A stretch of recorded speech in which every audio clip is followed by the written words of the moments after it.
Setelah Roy Suryo terlihat terjepit, masuklah Denny Indrayana. Apakah ini kebetulan ataukah ini skenario? Ini pertanyaan ya, pertanyaan. Mari kita bongkar, nikmati dan simak Anda yang bisa menyimpulkannya. Bukan kami hanya memberikan data-data petunjuk-petunjuk saja. Karena kasus korupsi bisa tidur lebih lama dari cerita dongeng. Inilah kisah payment gateway yang menggantung sejak 2015. Ya, kawan, inilah gak salah dengar. Sudah 10 tahun kasus ini diam menggantung begitu saja. Kirain cuman hubungan aja yang diam digantungin ya. Ternyata kasus juga bisa. Ups. Pada tahun 2015 lalu, Denny Indrayana ditetapkan sebagai tersangka dalam kasus dugaan korupsi proyek payment gateway. Denny diduga kuat menyalahgunakan wewenangnya sebagai wakil Menkumham dalam program sistem pembayaran pembuatan paspor secara elektronik. Sejumlah aktivis anti korupsi dan masyarakat sipil ini tidak tinggal diam. Mereka menuntut penuntasan kasus ini dan meminta Polri tidak membiarkan kasus ini mangkrak tanpa kejelasan. Bahkan anggota Komisi 3 DPR dari fraksi PKB, Hasbiallah Ilyas ini menyatakan wajar bila publik mulai mengkritik Polri yang tidak serius dalam mengusut kasus dugaan korupsi ini. Saatnya kita bertanya nih kawan, inilah kapan keadilan akan ditegakkan atau akankah kasus ini terus menjadi cerita yang tak pernah selesai? Mari kita sama-sama kawal ya kasus ini. Mantan Wakil Menteri Hukum dan HAM Denny Indrayana menyatakan siap menghadapi proses hukum setelah penetapan dirinya sebagai tersangka dalam kasus dugaan korupsi dalam pengadaan sistem payment gateway atau pembuatan paspor secara online.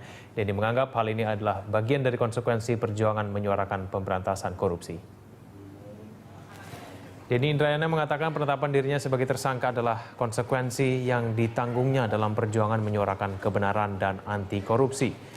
Menurut Denny, payment gateway adalah kebijakan pemerintah saat itu yang justru diperuntukkan untuk mempermudah masyarakat dalam hal pengurusan paspor untuk memangkas praktek pungli yang merajalela. Denny rencananya akan memenuhi panggilan Mabes Polri sebagai tersangka pada hari Jumat mendatang. Denny Indrayana juga akan didampingi tim pengacara dari Universitas Gadjah Mada, Yogyakarta. Kan agak gondong dengarnya itu. Negaranya. Ya, sudah siap insya Allah. Tersangka kasus meme Stupa Borobudur Roy Suryo kembali menjalani pemeriksaan di Polda Metro Jaya. Roy Suryo ditahan terkait kasus ujaran kebencian mengunggah meme Stupa Candi Borobudur yang diedit menjadi muka mirip Presiden Jokowi.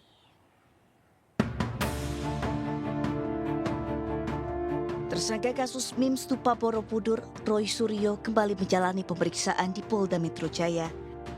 Roy Suryo dipanggil penyidik Polda Metro Jaya guna menjalani pemeriksaan tambahan sebagai tersangka kasus penistaan agama meme Stupa Candi Borobudur. Sebelumnya Roy Suryo jadi sorotan karena video dirinya mengikuti acara klub mobil tersebar dan viral. Roy Suryo tertangkap kamera tertawa padahal sebelumnya jatuh sakit saat menjalani pemeriksaan. Dengan menggunakan penyangga leher, mantan Menpora ini bersenda gurau dengan koleganya. Padahal statusnya saat ini sebagai tersangka dan berdalih sakit. Membuat heboh karena videonya tersebar. Roy Suryo meminta maaf melalui pengacaranya, Elza Sharif. Roy Suryo terseret masalah hukum dan menjadi tersangka kasus dugaan penistaan agama karena mengunggah meme Stupa Candi Borobudur yang diedit menjadi muka mirip Presiden Jokowi. Roy Suryo memang lihai. Terlihat ya bagaimana Roy Suryo ini ketika akan bertemu seseorang yang dia anggap ya, mungkin dianggap tokoh yang akan bisa membawa dirinya untuk bisa mencapai atau menggapai hasrat cita-citanya atau apapun itu ya. Terlihat ketika bertemu dengan Mas Gibran Rakabuming Raka ya dalam sebuah acara. Nah, hingga jatuh itu kamera, dia lupa memegang kamera, mungkin ingin bersalaman cepat-cepat buru-buru, namun terlihat Mas Gibran itu sepertinya cuek saja ya terhadap Mas Roy Suryo. Apakah ini yang membuat ya, ini pertanyaan ya, pertanyaan. Apakah ini yang membuat Roy Suryo ini sangat dendam ya, ada dendam pribadi terhadap Gibran yang mencueki diri. Karena begini ya, kalau saya lihat ya, Ini kayaknya merembet-rembet dari ijazah Jokowi, kemudian ijazah Gibran. Nanti kemana lagi? Ini kemarahan, kebencian itu akan menimbulkan kemarahan sebelah pihak satu lagi. Nah, maka di sini muncul kebencian, di sini muncul pemujaan. Sama-sama irrasional. Haters tidak rasional dan lovers tidak rasional juga. Terus ini, gitu kan? Nah, pangkal tolaknya itu karena kebencian. Nah, merembet kebencian kepada putranya yang sudah jadi wakil presiden. Wakil presiden ini kan sampai 2029, maka jangan-jangan isu ini akan terus sampai 2029. Misal dipidanakan, apa akan berhenti? Buktinya, siapa namanya yang sudah keluar penjara? Bambang Tri, terus saja dia. Jadi nggak selesai-selesai. Nah, maka kita harus cari upaya. Memang harus ada pihak ketiga. Kan beberapa nama kan sudah Pihak ketiga itu kan memang pengadilan. Kalau pengadilan mengenai kertas, surat, itu kan pengadilan tun. Problemnya pengadilan tun ini sudah kadaluarsa, nggak lagi bisa menangani kasus ini, ya kan? Nah, maka jalan keluarnya ya pidana. Pidana ini ujungnya penjara.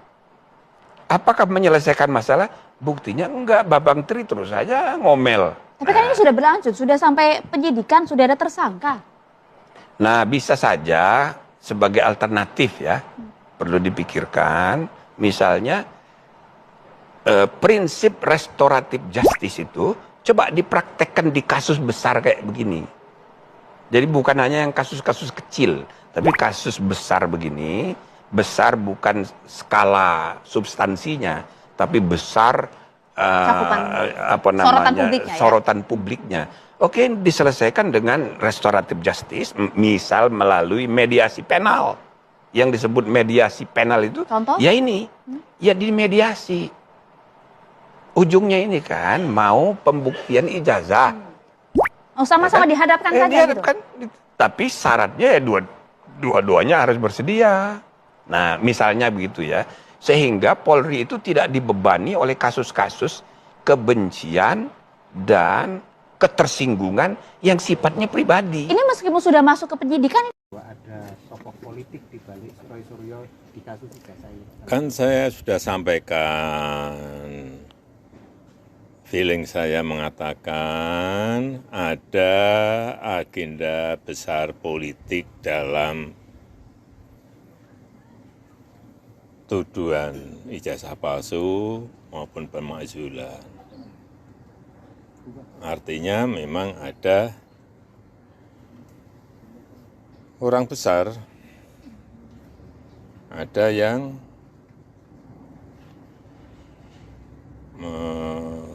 backup, ya itu aja. Pak Jokowi udah menduga nggak Pak siapa gitu? Mengarah kemana? Mengarah ke? Ya semua udah tahu lah. Ya, terima kasih. Dalam sejumlah kunjungannya ke sejumlah kota di Jawa dalam rangkaian Tour de Java, Presiden ke-6 Republik Indonesia Susilo Bambang Yudhoyono tidak hanya bertemu dengan kader Partai Demokrat. Dalam beberapa kesempatan, SBY juga menyampaikan kritik terhadap kebijakan pemerintahan saat ini yang dipimpin oleh Presiden Joko Widodo. Salah satunya terkait dengan kebijakan pembangunan infrastruktur yang menurutnya tidak perlu menyedot dana terlalu besar dan mengorbankan anggaran bantuan untuk rakyat. Saya tidak setuju kalau subsidi dihilangkan semua, menghilangkannya untuk membangun infrastruktur semata-mata, saya tidak setuju. Infrastruktur sangat penting. Di era saya juga kita bangun besar-besaran. Saya dengar Pak Jokowi juga begitu bagus.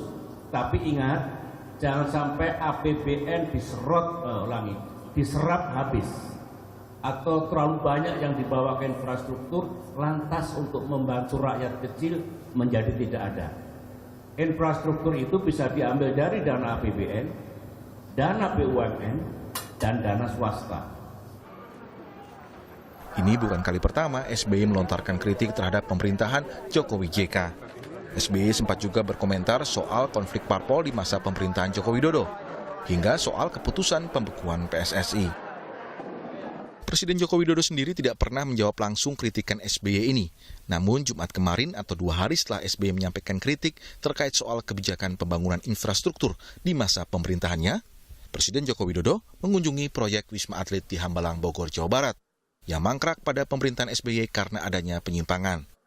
Dalam kunjungan tersebut, Jokowi berjanji untuk mengambil keputusan terkait kelanjutan proyek tersebut. Oleh sebab itu, hari ini saya ingin